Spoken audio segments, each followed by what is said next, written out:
శతకోటి దరిద్రాలకు అనంత కోటి ఉపాయాలని ఒక కీలకమైనటువంటి అంశం ఎలా నడుస్తూ ఉంటుందంటే, ఇరాన్లో మొన్న బ్లాస్టులు జరిగినాయి. దాదాపు 100 మంది ప్రాణాలు కోల్పోయారు. 80 మంది స్పాట్లో, 20 మంది హాస్పిటల్లో చనిపోయారు. అది వాళ్ళ మాజీ సైనిక అధికారి సాల్మన్ ఎవరైతే ఇరాక్ వెళ్ళి అక్కడున్న తీవ్రవాద సంస్థలతో చర్చలు జరుపుతూ ఉండగా డ్రోన్ దాడిలో చచ్చిపోయాడు 2 ఏళ్ల క్రితం.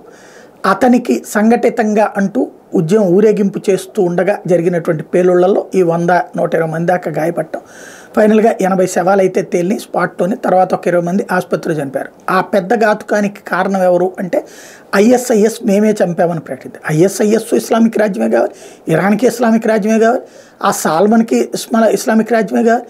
అందరూ ఇస్లామిక్ రాజ్యం కావాలనుకుంటే ఒకళ్ళనొకళ్ళు చంపేసుకున్నారు. అందరి నినాదం కూడా అల్లాహు అక్బరే. ఇక్కడ జరిగినటువంటిది అది.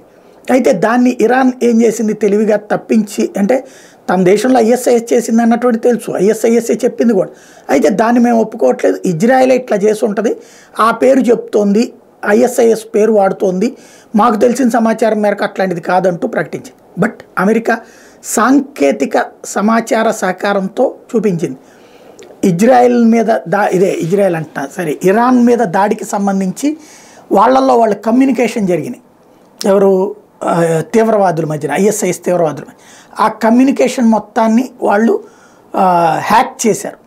ఆ హ్యాక్ చేసిన ఆడియోలు రికార్డ్ చేశారు. దాన్ని చూపెట్టి ఇది ISIS పనినే, దీంట్లో ఇజ్రాయెల్కి ఏం సంబంధం లేదని తేల్చి చెప్పింది అమెరికా. తద్వారా ఇరాన్కి జలగొట్టింది.